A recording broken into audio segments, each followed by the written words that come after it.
बहुत ज्यादा की उम्मीद आप ऐसे मत करिए, क्योंकि पिछली बार भी आपकी 25-26 हजार ही निकली थी शुरू में, वो बाद में बढ़ते बढ़ते 50 हजार कुछ पहुंच गई थी। चांस इस बार भी है, लेकिन इस बार होता तब जब अगली वाली वैकेंसीज अनाउंस नहीं होती, तो ये वैकेंसी 100% बढ़ने वाली थी। लेकिन अगली वाली वैकेंसी क्योंकि ये जुलाई में अनाउंस इन्होंने कर दी है, और चूंकि एसएससी के कैलेंडर में तो वो इनको निकालनी भी है, तो अब बहुत ज्यादा चांसेस बढ़ने के नहीं लगते। ठीक है। और जो अगली वाली वैकेंसीज है वो भी शायद अब इतनी ही आ जाए, दो पार्ट में बांट करके। ठीक है। तो बहुत ज्यादा आप उम्मीद ये मान के मत चलो कि ये वैकेंसीज बढ़ेंगी। अगर ये नहीं बढ़ी तो फिर कंपटीशन कैसा रहेगा? पिछली बार ही इतनी बड़ी कट ऑफ थी, तो अब कितनी हो जाएगी? तो उस बारे में बात कर लेते हैं बच्चों। देखिए, मैं पिछला पूरा रिकॉर्ड निकाल के लेके आया हूं, प्रीवियस ईयर क्या रहा है। अगर मैं देखूं कि भैया टोटल एप्लीकेशंस 2018 में, जब से रेगुलर थोड़ी भर्ती आने लगी है बच्चों, ऐसे ऐसे आई है वैकेंसी, देखो 3 सालों में भी आई, क्योंकि कोरोना भी आया था बीच में। 21, 22, 23 ये तो लगातार चल रही है, और 24 वाली अनाउंस हो चुकी है। हालांकि 23 वाली का नाम 24 है, ये हर साल आ रही है, तो ये लगातार ही कह सकते हो, 21, 22, 23, 24 चारों सालों में लगातार वैकेंसीज हैं। ठीक है। और जब लगातार रहेंगी तो बड़ी वैकेंसीज देखने के चांसेस उतने कम हो जाते हैं, मतलब एक साथ इकट्ठे पर। अब अगर मैं बोलूं कि भाई देखो, जब 2018 में हम लोग देख रहे थे तो 52,20,335 फॉर्म आए थे, जिसमें इतने बच्चे अपीयर भी हुए 30,41,284, 60,210 वैकेंसीज थी। बहुत बड़ी वैकेंसीज मानी जाती है 60,000। अब बच्चों में अगर फॉर्म में, क्योंकि अभी हमें अपीयर्ड इस बार के तो नहीं पता, तो मैं इस फॉर्म के हिसाब से कंपटीशन निकाल रहा हूं। हालांकि अगर मैं यहाँ परसेंटेज में देखता हूं तो ये करीब करीब 58% उपस्थिति रहती है। अगर आप देखोगे सारे एसएससी के जितने भी इस जीडी में सारा एवरेज लगाओगे, तो 55 से 65% के बीच ही उपस्थिति रहेगी। 55 से 65% के बीच ही उपस्थिति रहनी है, यानी जो प्रेजेंट होते हैं बच्चे वो इतने ही होते हैं। हालांकि अगर मैं 55 देखूं तो वो इस 2000 इसका था कि जिसमें सबसे ज्यादा फॉर्म थे 71 लाख, और बैठे बच्चे 39 लाख। क्योंकि वैकेंसी 25,271 थी, तो बच्चों ने देखा कोरोना गया ही गया था, सरकारी नौकरी चाहिए ही चाहिए, उन्होंने वो बुरी स्थिति देखी थी तो फॉर्म भर दिए थे बहुत ज्यादा। लेकिन फिर एग्जाम देने नहीं गए, कोरोना की वजह कह लीजिए या कुछ कह लीजिए, तो ये 55% ही आ रहा है इसका। लेकिन आप पिछली बार देखेंगे तो वैकेंसीज लगातार बढ़ती रही, तो बच्चे लोग जब लगातार वैकेंसी बढ़ती रही, तो जिन्होंने फॉर्म भरे थे मजे आ गए, भाई हम भी अब तो देंगे एग्जाम, क्या पता मेरा सिलेक्शन हो जाए। तो ये सबसे ज्यादा आया इस बार परसेंटेज, 65%। यहाँ 55% ही रह गया था कोरोना की वजह से। ठीक है। चलिए, अब अगर मैं इस फॉर्म के हिसाब से अगर देखूं और वैकेंसी के हिसाब से फॉर्म का वैकेंसी से संबंध देखूं, तो ऐसा लगता है 86 बच्चे अगर फॉर्म भरते हैं तो उनमें से एक का सिलेक्शन हो रहा था। इतना कंपटीशन का अंदाजा इससे लगाएंगे, 86 बच्चों ने फॉर्म भरा, एक का सिलेक्शन हुआ।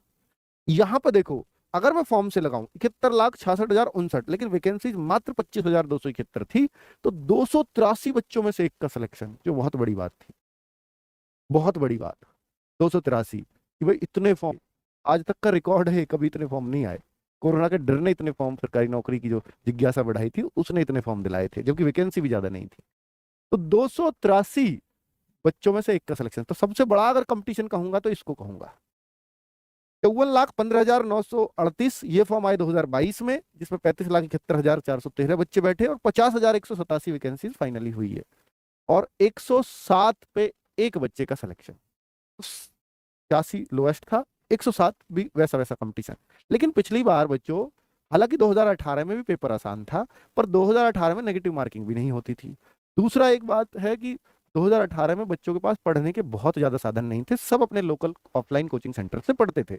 यहाँ पर आते आते लोगों के पास बहुत अच्छे संसाधन होने लगे पढ़ाई के, बहुत अच्छे अच्छे टीचर्स उनको ऑनलाइन में पढ़ने को मिलने लगे, और ऑनलाइन बच्चे कीमत समझने लगे कि यार ऑनलाइन में इतना सस्ता और घर बैठ के पढ़ा रहा है, मुझे कहीं जाने की जरूरत नहीं है, मम्मी के हाथ की रोटी छोड़ने की जरूरत नहीं है, मैं अपने घर के कोने में बैठ के पढ़ सकता हूँ।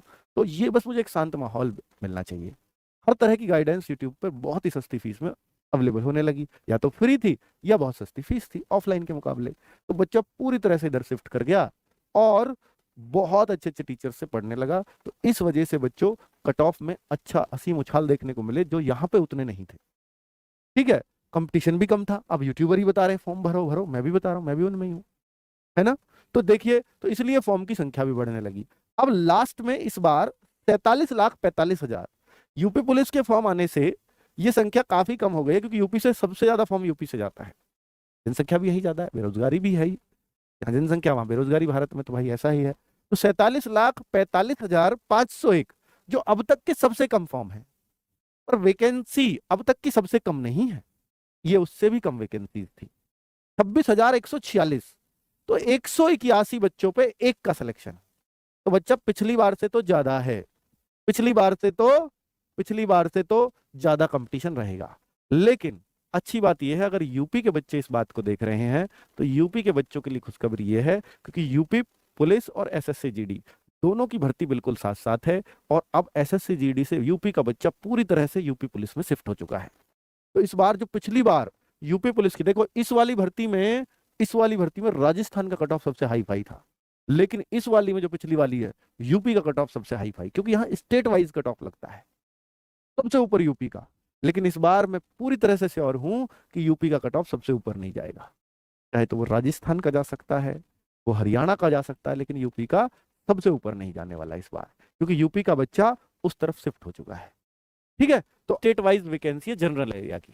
जनरल एरिया में मैं यूपी अगर देखने लगूं तो यूपी यहां पर नीचे से, हाँ अभी एक मिनट, तो बच्चों, हाँ एक मिनट बस, थोड़ा और बड़ा कर दिया है। तो जैसे यूपी है, तो यूपी है अगर मैं देखूं तो यूपी नीचे मिलेगा, एक मिनट, उत्तर प्रदेश ये रहा नीचे से, ये टोटल है 1 2 3 4, चौथा टोटल की लाइन को छोड़ के। तो देखिए यूपी के हिस्से में कितनी वैकेंसीज आ रही हैं, मैं वो आपको दिखा रहा हूं। इसको छोड़ दो टोटल को, 1 2 3 4, ये रही 1735 वैकेंसीज है मात्र यूपी के हिस्से में जनरल एरिया के में। हालांकि बॉर्डर नक्सल एरिया यूपी में है डिस्ट्रिक्ट, उनकी अलग भी है। ठीक है, छूट ही गया 6,45,177 फॉर्म है। ओबीसी में डरो मत, हर बार ही ऐसा होता है, लेकिन अगर उनके मार्क्स जनरल में बनते हैं तो जनरल में काउंट कर लिए जाते हैं। ऐसा नहीं हो सकता कि ओबीसी के इतनी सारी वो है तो ओबीसी की कट ऑफ तो बहुत ऊपर जाने वाली है। ठीक है, तो वो वाली चिंता मत करो। और ये एक्स सर्विस मैन है नीचे 5514, लड़के लड़कियां सब मिला करके। ठीक है, तो अब आप कंपटीशन का अंदाजा खुद ही लगा सकते हो। ये है आपकी total vacancies, BSF, CISF, CRPF, SSB, ITBP. सब कोई यूपी की कहने लगे कि सर 132 पे सिलेक्शन हुआ था, 133 पे हुआ था, ये 160 में से 132 पे जो हिंदी भाषी स्टेट हैं 130, 128, 127, 125 ऐसी कट ऑफ थी। ठीक है, तो सर ये तो बहुत ज्यादा है, मैं भी मानता हूं ज्यादा है। पर बच्चों अगर आप ये देखो कि पिछली बार 107 पे और इस बार 183 बच्चों पे या 181 बच्चों का कंपटीशन है, तो पिछली बार से आपको लग रहा होगा जस्ट डबल है, डबल तो नहीं है वो। तो अगर ये मैथ्स को ही टफ करना चाहते हैं, तो अगर पहले 16-17 क्वेश्चन करने लायक थे, तो इस बार वो 3-4 क्वेश्चन का फर्क मैथ में डाल देंगे, 13-14 क्वेश्चन ही करने लायक डालेंगे। जो बहुत अच्छा बच्चा है वो 18-20 पहुंचेगा, तो तब भी पहुंचेगा। ठीक है, और इतने में ही मैथ्स टफ लगने लगेगा कि अगर 3-4 पहले 2 क्वेश्चन टफ डाले, अगर वो 5-6 डालने लगेंगे तो मैथ्स टफ बन जाएगा, और उतने में ही कट ऑफ उतने पे रह जाएगी जितने में पहले रही थी। सिर्फ इतना फर्क करना है इनको। ठीक है, तो ये सारी बातें जो मैं बता रहा हूं एकदम लॉजिकल बातें हैं, और आप इस कट ऑफ वट ऑफ के चक्कर में मत पड़ो ज्यादा। आपको सिर्फ एक टारगेट रखना है अपने दिमाग में, आपको नहीं होगी अपने आप को समझने में। अगर मुझसे ये पूछो आप कि सर मैं बॉर्डर एरिया में हूं, मेरी कितनी कट ऑफ जाएगी, मैं इस स्टेट में हूं मेरी कितनी जाएगी, सबसे बेहतरीन जवाब है कि आप प्रीवियस ईयर की कट ऑफ उठा के देख लो। उससे आपको अगर पहले जैसा ही पेपर आया तो 3-4 क्वेश्चन अपने आप को बढ़ा के रखना है बस। ठीक है, तो पर बच्चों ये आप कोई टारगेट सेट करके मन में तैयारी करें नहीं, आप एक मॉक टेस्ट लगाते हो हर हफ्ते, आप उनमें ये टारगेट सेट करने की कोशिश करो अपने। आपके सर उसमें तो मार्क्स नहीं आते, तो अभी टाइम है, आ जाएंगे। चीजों को स्ट्रांग करो, जो चीजें आपकी वीक है उन पे काम करो। सब्जेक्ट मान लीजिए आपको मैथ्स में डर लगता है, तो मैथ्स में मैं हमेशा कहता हूं कि भाई साहब आपको जो चैप्टर आपके अच्छे हैं उनको एक साइड लिख दीजिए, जो जो अच्छे करने हैं उनको एक साइड लिख दीजिए। जो अच्छे करने हैं ना उन पे बहुत मेहनत करिए, एक एक चैप्टर मेहनत करिए। ऐसे मत करिए कि सारे ही आज पढ़ लो, एक चैप्टर को 4-5 दिन घोटिए और अच्छे से घोटिए, तो आपको खुद कॉन्फिडेंस आने लगेगा मेरा मैथ